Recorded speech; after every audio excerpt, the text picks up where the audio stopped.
Hello, I'm Lawrence Cahoone, and this is the first lecture in our course on the modern intellectual tradition, in which we'll be focusing on philosophy from the 17th through the 20th centuries. What is there in the world? Tables, chairs, people, planets, constitutions. All these things exist. It is not merely the case that horses exist, many individual horses. It also has to be the case that horse, which is in philosophical terms a universal because it applies to many, many individual things. Horse must also exist. When we use the word horse, we can point to individual horses. Does the word horse just mean the individual horses? Or does the word horse mean something else, an essence, a nature, a general set of properties that are instantiated in individual horses? And if that's true, what's the existential status of that universal, that horseness? Does horseness exist? Would it exist if there weren't any horses? If you say it can't, if you say, no, of course not, you destroy all the horses, horseness wouldn't be there, well, then how could we still talk about it and know that all the horses were gone? Let's step back. I'm an object in the world of experience. I'm a thing. You can roll me down an inclined plane or drop me out of an airplane and I'll fall roughly according to Galileo's laws of motion, law of gravity. I'm another object to be studied. If we are we are objects in the world. I'm part of your experience. You experience me through sensation and the a priori modes of intuition and the categories of understanding. Science can study me through all those ways. I am an object. If I am going to be studied by science, so the barber must shave himself. However, if the barber does shave himself, then as a self-shaver, he must be one of the men who is not shaved by the barber. The barber only shaves non-self-shavers.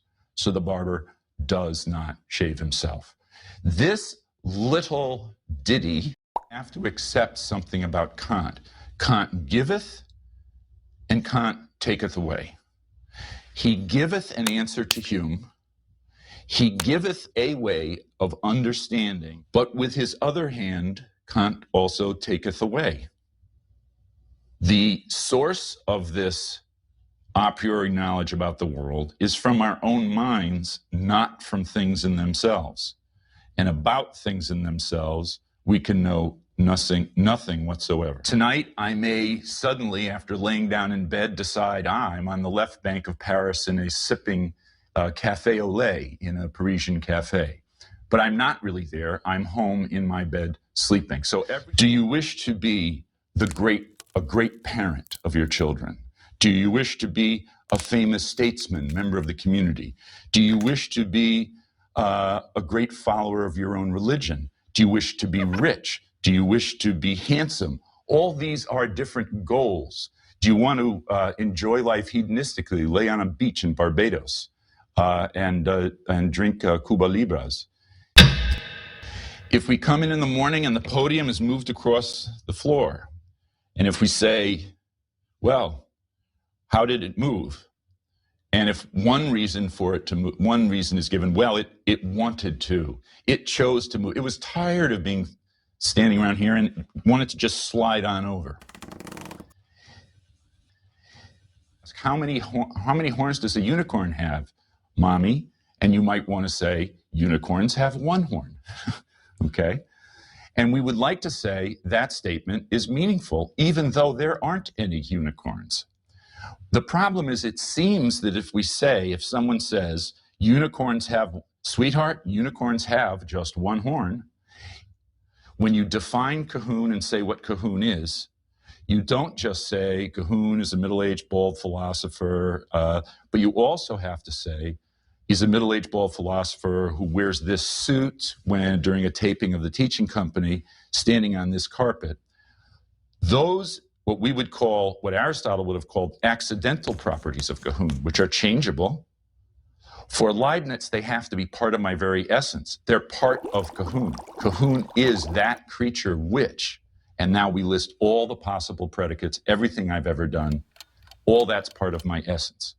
If there's an infinity of space, there must be an infinity of planets. If there's an infinity of planets, there must be an infinity of inhabited planets. And if there's an infinity of inhabited planets, there must be an infinity of planets with ensouled beings like humans. Like humans. In other words, other planets with human life and human souls. For this level of speculation, he was burnt at the stake. Galileo, who supported the topic of today's lecture is, what did you do during the war, Daddy?